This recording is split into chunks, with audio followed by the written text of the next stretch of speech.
chapter 3 here, we're going to be looking at what it takes to induce the innate immunity. What this means to induce means to turn on, turn up, to activate it. Remember, the innate immunity is the immunity that is already there, that is already going. This is a non-specific response. When we're looking at the innate versus the adaptive, there's certain yeses, nos, depending on which area you're looking at. Specific inherited in the genome. Yes, innate immunity. Innate immunity is always there. We're looking at certain complement receptors. We're looking at certain PAMP receptors. Those are going to be in the surface of macrophages, dendritic cells, neutrophils. You're not going to find those on B cells and T cells. Certain receptors can only be on macrophages. You're not going to find them. B cells, T cells. These guys are going to be triggered immediately.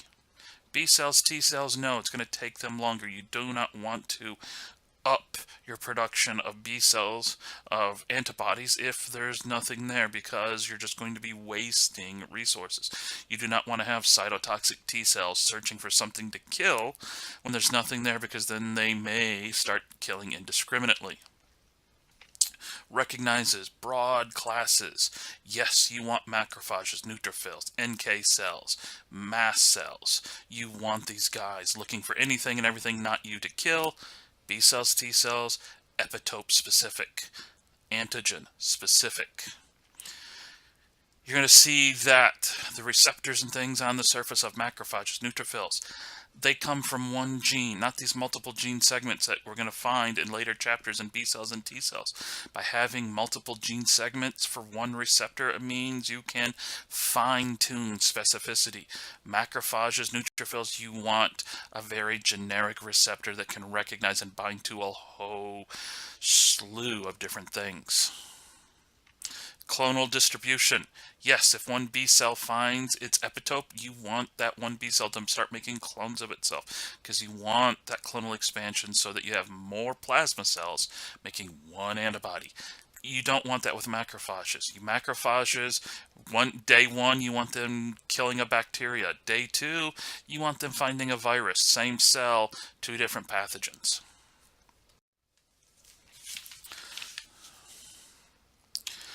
Now, when you look at the three major classes of phagocytes, these are going to be the guys who are there in your immediate innate response. First one, monocytes, macrophages. These are monocytes, mononuclear phagocytes.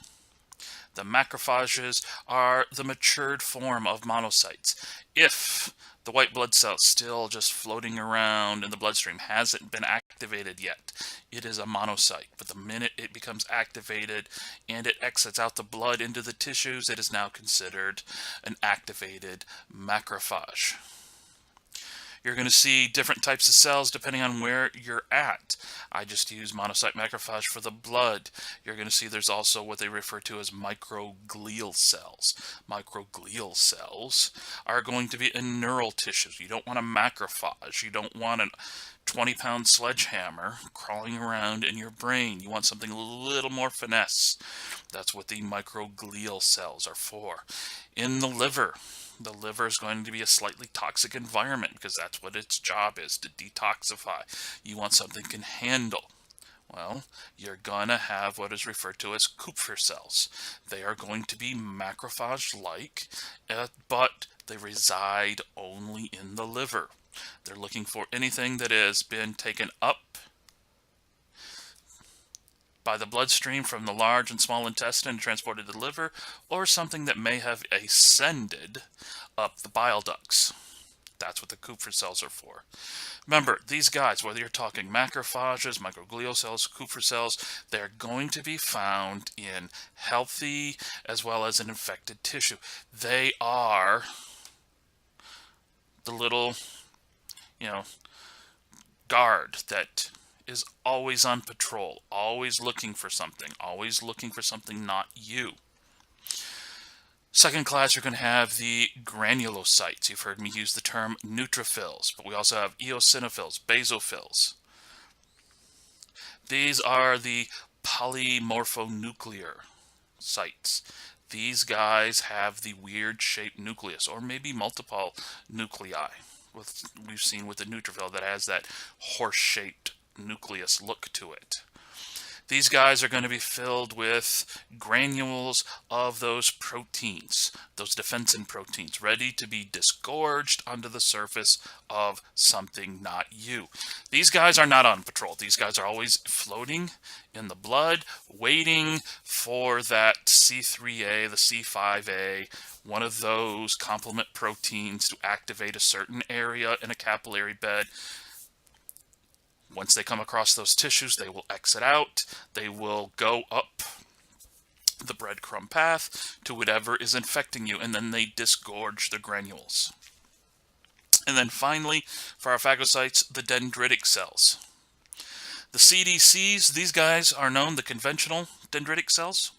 That's what the CDCs, conventional dendritic cells. These guys engulf and present antigen to T cells. They go, they find something in your tissues, not you. They engulf it, they digest it down, they put it on MHC class 1 or class 2, and then they go find a T cell. The plasmacytoid PDCs. These guys are going to be in the tissues around with the monocytes, macrophages, the CDCs, but instead of antigen presenting so much, they are there to activate the macrophage, to activate the macrophages, as well as to bring in the neutrophils, the granulocytes. The PDCs, their whole job is to make interferon, make antivirals. And interferon antivirals tell any infected cell time to die. The interferon also tells macrophages, neutrophils, to kill whatever's there. T cells, the CD8s, come to the area of the infection.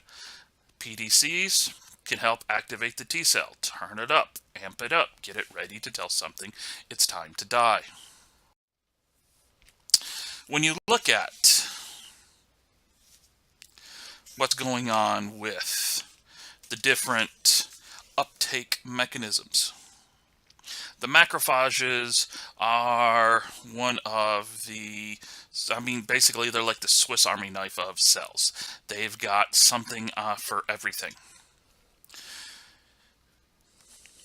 They are a phagocyte that's constantly on patrol, and they're definitely quieted down until something triggers, as you see here, triggers uptake, triggers phagocytosis by binding to one of the hosts of receptors. By binding to a receptor triggering uptake, that phagosome will fuse with a lysosome, and you get what's called a phagolysosome, a larger vesicle that has whatever was taken up, be a bacterium, a yeast cell, part of a splinter you got in your finger 2 weeks ago, whatever, and the digestive enzymes from a lysosome.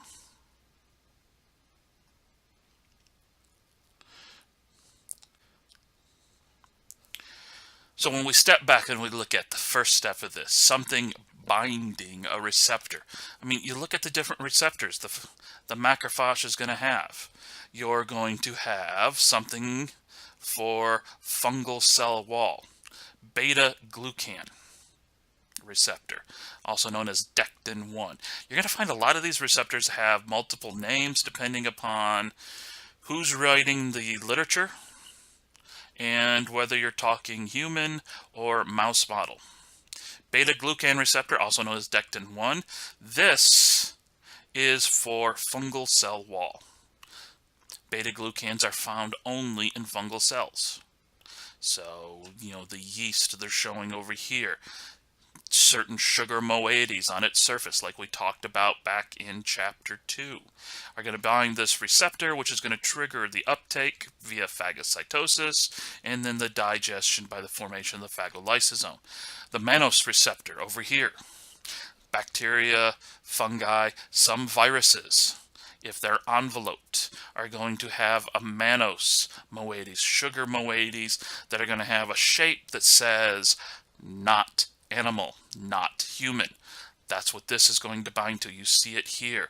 It has quite a few different domains. They call them CRDs. Conserved, I forget what the R, domains. Complement receptor, all those little complement bits we've seen. Here it's showing C3b will bind here, induce phagocytosis. So while C3b is also triggering the second half of complement cascade, it is also acting as a handhold, binding to the complement receptor for the uptake and digestion of the bacteria. Lipid receptors. Lipid receptors, also known as CD36, is an example of those.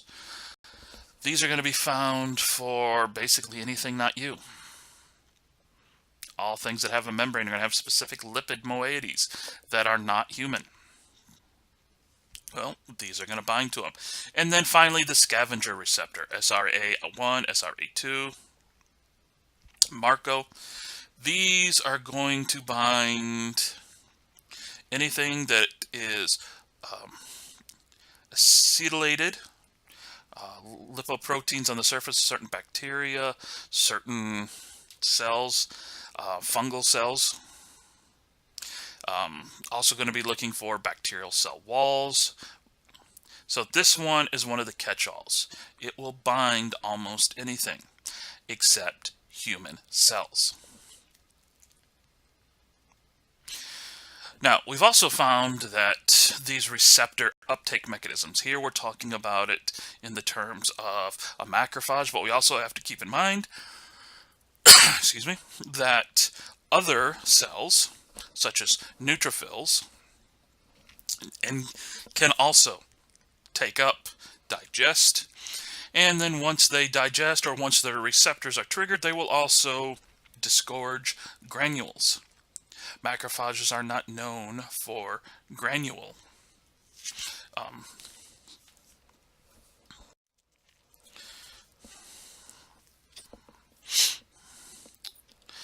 Now, back in Chapter 2, one of the lectures, we were talking about the triggering of the receptors, those covered on the previous slide, will trigger G protein signaling. Remember, G protein, it's a GTPase protein.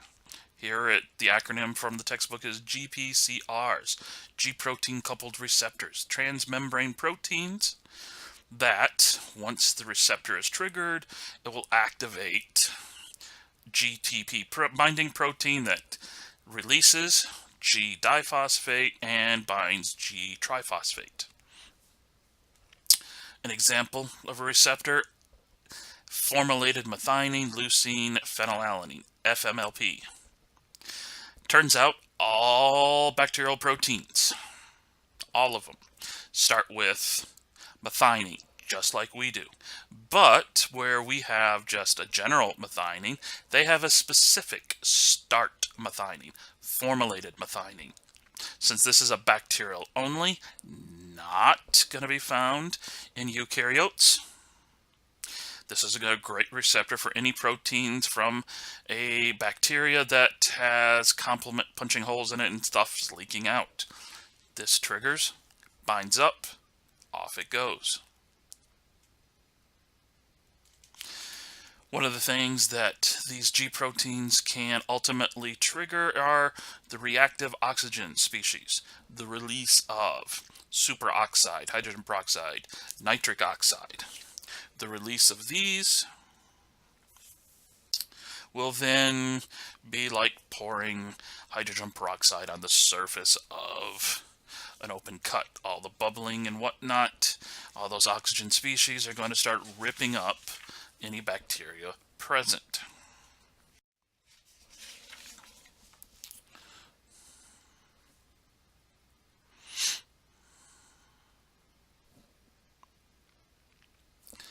How this works, if you look at this example. G protein coupled receptor. Here comes the chemokine, or FMLP, binds to the receptor, triggers an interaction with G protein. G protein swaps out G diphosphate for G triphosphate. G triphos bound G protein activates enzyme, downstream, RAC-RO, CD42. Then you get chemotaxis and a respiratory burst. This respiratory burst, that is the release of oxygen, different species, the superoxide anions, things like that. Now you hopefully should have seen this signaling cascade, the signaling pathway, back in 244, intracellular molecular. G protein triggers phospholipase C, which goes and cuts, activates adenylyl cyclase, release of calcium, so on and so forth. Okay, here it comes, full circle. Well, here the ultimate cellular response is the release of these oxygen radicals. The oxygen radicals, or if we're talking about a different cell, we're not talking macrophages, maybe neutrophils, the release of granules.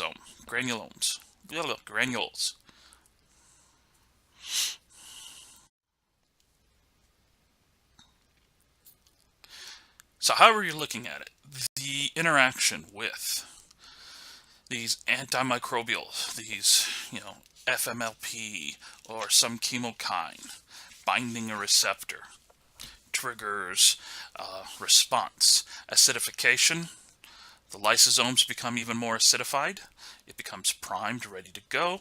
Superoxides, oxygen, superoxide, hydrogen peroxide, singlet oxygen, all of these oxygen radicals get made and are ready to be released. You even get nitric oxide, NO, gets produced. Different peptides, depending on which one. Remember we talked about these, cathepsin, alpha defensins, beta defensins, depending on which neutrophils, which cells. Whole host of enzymes are going to be in the lysosome, ready to go. And neutrophils have an extra little weapon that macrophages don't. They can release what are known as competitors. Lactoferrin will bind up any free iron. Turns out iron is one of those necessary things in many bacterial metabolisms. Vitamin B12, another one neutrophil release that binds it up in a given area of an infection, not body-wide, just the area of infection. Takes these off the menu for any bacteria, which means their metabolic functions will be slightly inhibited. When you look at the neutrophil, remember, it's got this horseshoe-shaped nucleus. You see primary granules, secondary granules, and lysosomes. Primary, secondary granules are going to have slightly different defensin proteins in them, ready to be dumped either into a phagosome or out into its tissue environment. Once either FMLP binds a G protein or bacteria binds via complement receptors, we see that pathways are activated.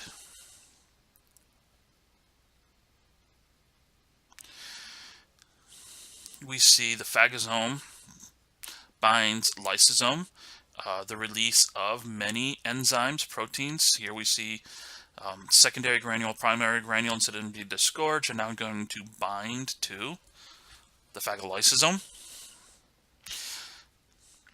Respiratory burst will cause, for, as you see here, H2O2, hydrogen peroxide, maybe some other radicals are coming in, are getting into the bacterial cell, are denaturing proteins, specifically going after the DNA, because that's rich in hydrogens. NADPH oxidase will transfer an electron from FAD, strips off FAD from one of the host cells, FAD, the neutrophil's FAD, and will create O2, reactive O2, as you see here. What this does is the potassium and the hydrogens that were removed will get pumped in. Potassium, hydrogens. After a time, these will neutralize the oxygen, because you don't want to have the free oxygen radicals floating around too much, because they may leak into the neutrophil cytoplasm itself. The binding up, the free hydrogens going in, the binding up by potassium of the oxygen species, the SOD and all these there, will lower the pH, decrease the pH, now it becomes an acidic environment. The superoxide dismutase will take the O2 here, combine it with whatever hydrogens, take that H2O, turn it into water, and through these series of reactions, you will get singlet oxygen, damaging denaturing proteins and DNA, lowering of the pH, which will strip away even more hydrogens, decrease the membrane, increase its permeability to the point things start leaking out, breaking down, and then you'll get the enzymes coming in to chew everything up. To help with this, the expression of new proteins on the surface of the endothelial cells. It's going to tell the endothelium to thicken as well as allow for gaps.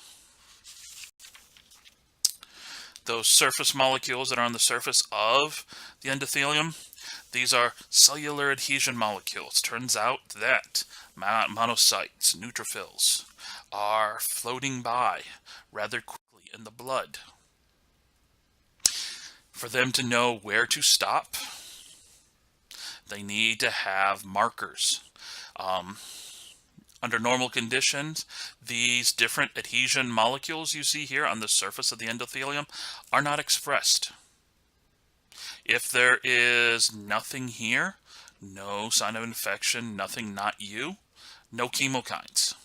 But the minute something not you is there, a macrophage, a dendritic cell, will send out chemokines as well as cytokines, which will tell these endothelium cells lining the vascular tube to, start posting these different proteins on their surface. These adhesion molecules act as markers. They will tell the monocyte as it's flowing by to start slowing down. And when it slows down to enough that it actually comes almost pretty much to a complete stop, it will push its way through. The tight junction between these two neighboring endothelial cells will weaken, allowing the monocyte to migrate from the blood into the tissues. As long as there are chemokines, cytokines acting on these endothelium cells, they will continue to express these markers. Once the chemokines, cytokines have been removed because the infection has come and gone, these endothelial cells will retract. They will bring in these markers and will dispose of them.